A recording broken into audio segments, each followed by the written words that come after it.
अब तक आपने सुना कि कावेरी जी अपनी तीनों बेटियों ईशा, मोहिनी और सुहाना की शादी 3 घर जमाई लड़कों के साथ करवा देती है। उन्हें लगता है कि ये लड़के शायद घर का कामकाज संभाल लेंगे, लेकिन उनके तीनों घर जमाई बहुत आलसी थे। वो नौकरी भी नहीं करते थे और बाहर का काम भी नहीं। कावेरी जी ने अपनी बेटियों से कहा कि वो प्रेगनेंसी का बहाना बनाकर अपने पतियों को सबक सिखाए। अब सुनिए आगे। मम्मी, आपने जैसा कहा था हमने वैसा ही किया, लेकिन देखिए ना, विवेक का हाल तो वैसा का वैसा ही है। घर में ना सुबह का नाश्ता बनता है और ना खाना।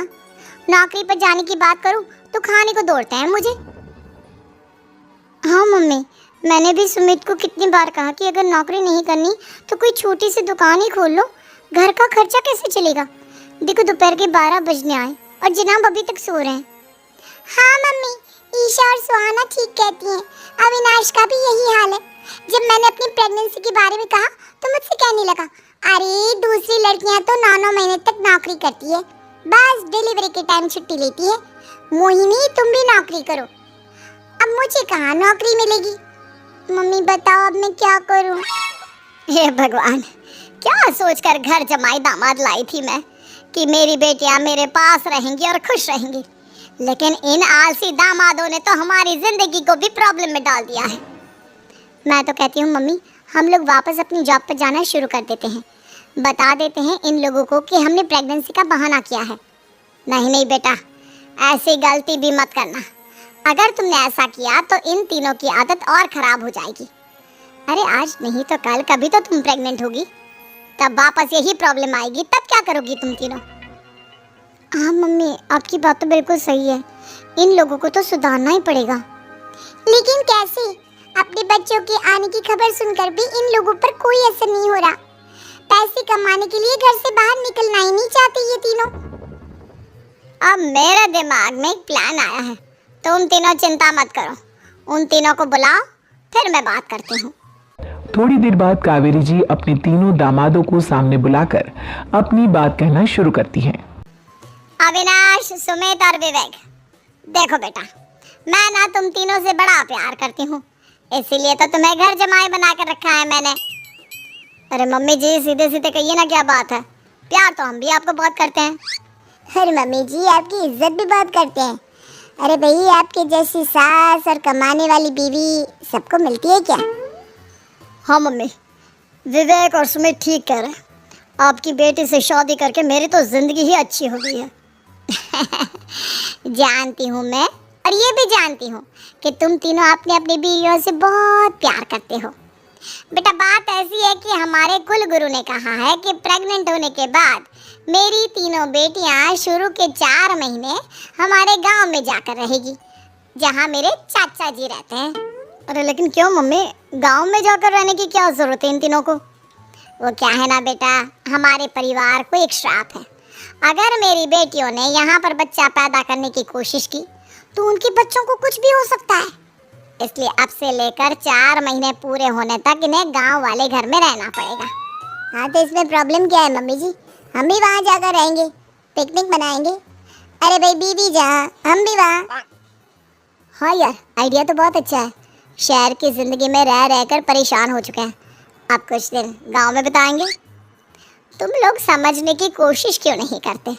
तुम में से कोई भी वहाँ नहीं जा सकता, और मैं यहाँ रहूँगी ना तुम तीनों के साथ। 4 महीने की तो बात है, उसके बाद ये तीनों ही लौट कर आ जाएंगी।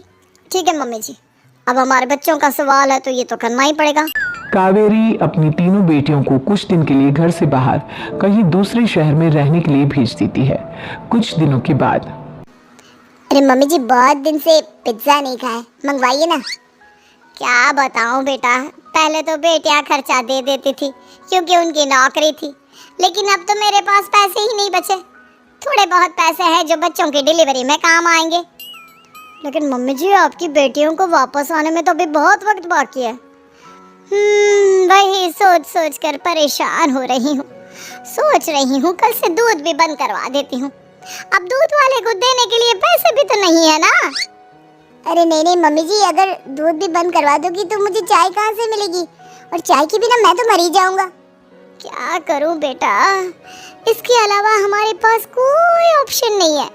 मेरे पास पैसे ही नहीं बचे। इस तरह कावेरी जी धीरे धीरे अपने तीनों दामादों को पैसे देना बंद कर देती हैं और घर में खाने पीने की चीजें लाना भी बंद कर देती है।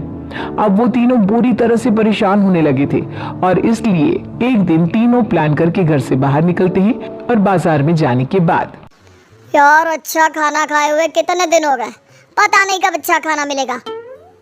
हमारी बीवियों के जाने के बाद तो हमारी हालत भिखारियों जैसी हो गई है यार। कुछ भी हो, मुझे तो आज पिज्ज़ा खाना ही खाना है। जेब में 1 रुपया नहीं है और पिज्ज़ा खाएगा, कहाँ से आएंगे पैसे? अरे देख वहाँ सामने बोर्ड पर क्या लिखा हुआ है, कंप्यूटर पर काम करने के लिए एक आदमी की आवश्यकता है।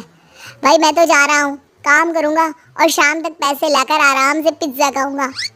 जा जा, तुझे कोई काम नहीं देने वाला, हम तो घर जा रहे हैं। चल भाई सुमित और अविनाश वहां से चले जाते हैं और विवेक उस कंप्यूटर शॉप पर सारा दिन काम करके 5,000 रुपए कमाकर घर लौट कर आता है और अपने खाने के लिए अच्छी अच्छी चीजें भी लेकर आता है। ये देखकर विवेक और सुमित के दिल में भी कुछ पैसे कमाने की इच्छा जागती है। अरे सुबह सुबह कहाँ चल दिए तुम? मम्मी जी एक बहुत अच्छी जगह मिली है, कंप्यूटर पर काम करने के 5,000 मिले थे कल मुझे। अगर रोज काम करूँगा तो पूरे 40,000 की तनख्वाह। अरे वाह, ये तो बहुत अच्छी बात है दामाद जी, आपको जाना ही चाहिए। सुमित और अविनाश विवेक को इस तरह तरक्की करते देखकर परेशान हो जाते हैं और वो दोनों भी काम की तलाश में निकल पड़ते हैं। धीरे धीरे उन दोनों को भी काम मिल जाता है। अब कावेरी के तीनों दामाद छोटी मोटी नौकरी करके अच्छा पैसा कमाने लगे थे। एक दिन कावेरी उन्हें अपने पास बुलाती है। अरे वाह, विवेक 40,000 कमा लेता है, अविनाश 60,000 और सुमित तुम भी 40,000 के आसपास कमा ही लेते हो। कुल मिलाकर तुम अच्छे खासे पैसे कमा रहे हो बेटा। हाँ मम्मी जी, बहुत मजा आता है जब महीने के एंड में मोटी रकम हाथ में आती है। पूछिए मत मम्मी जी, घर में रहकर रोटी बना बना कर और तो जैसा महसूस होने लगा था मुझे तो। हाँ बेटा, तुम तीनों की बात तो बिल्कुल ठीक है और जानते हो अब तुम तीनों की पत्नियां भी वापस लौट कर आने वाली है। लेकिन मम्मी जी अभी तो उन्हें गए सिर्फ 2 महीने हुए हैं, आपने तो कहा था वो 4 महीने के बाद लौट कर आएंगी।